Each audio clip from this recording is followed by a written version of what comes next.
புதுக்கோட்டையில் பாதாள சாக்கடை திட்டத்தை செயல்படுத்த தேவையான நடவடிக்கையை உடனடியாக மேற்கொள்ள பொதுமக்கள் கோரிக்கை விடுத்துள்ளனர். புதுக்கோட்டை நகராட்சியில் கடந்த 2008ஆம் ஆண்டு 49 கோடி ரூபாய் மதிப்பில் உலக வங்கி நிதியுடன் தொடங்கப்பட்ட பாதாள சாக்கடை திட்டம் இன்னும் முடிக்கப்படவில்லை என்று பொதுமக்கள் மற்றும் சமூக ஆர்வலர்கள் குற்றம் சாட்டியுள்ளனர். இந்த பணிகள் முடிக்கப்பட்டதாக கூறப்பட்டாலும் இதுவரை கழிவுநீர் சுத்திகரிப்பு நிலையத்திற்கு மின் இணைப்பு வழங்கப்படவில்லை என்றும் அவர்கள் தெரிவித்துள்ளனர்.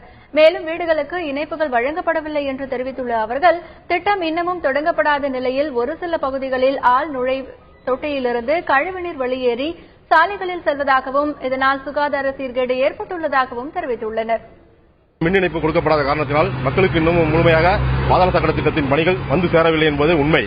ஆகவே இதுபோன்ற நிகழ்ச்சிகளில் இனி புதிய அரசு சிறப்பான கவனம் எடுத்து முதலமைச்சர் அவர்கள் சிறப்பு கவனம் செலுத்தி புதுக்கோட்டை நகராட்சியில் மக்கள் பயன்பாட்டிற்கு பாதாள சாக்கடை திட்டத்தை விரைவில் கொண்டுவர ஆவணம் செய்ய புதுவை நகராட்சி பொதுமக்கள் எதிர்பார்க்கிறார்கள். திட்டங்கள் நிறைவடைந்தும் இனியும் காலதாமதம் ஏற்படுத்தாமல் திட்டம் மக்கள் பயன்பாடு வர வேண்டும் என்பது அனைத்து மக்களின் எதிர்பார்ப்பு. பாதாள சாக்கடை திட்டம்னு ஒரு திட்டத்தை போட்டுங்க. அந்த தண்ணி வந்துங்க ஒரு 10 மாத கணக்காக அந்த தண்ணி வலிந்து ஓடிட்டே இருக்கு. இந்த இது சுகாதாரத்துக்கு மிகவும் பெரிய கேடா இருக்கு. ராத்திரில படுத்து தூங்குறப்ப கொசு தொல்லையாலும் இந்த நாற்றத்தினாலுமே என்னால் சரிவர தூங்க முடியவில்லை. நான் ஏற்கனவே கொஞ்சம் ஹார்ட் பேஷண்ட்டுங்கய்யா. இதை சுகாதாரத்தில் இதை நல்லபடியா இதை செஞ்சு கொடுக்கணும் பல தடவை சொல்லி சும்மா ஒரு ஃபார்மாலிட்டிஸ்க்கு ஏதோ ஒரு குழியை தோண்டி விடுறாங்களே தவிர இந்த பாதாள சாக்கடை திட்டத்தை தண்ணி அடைக்கிறதுக்கு யாருமே முயற்சி செய்யலையா.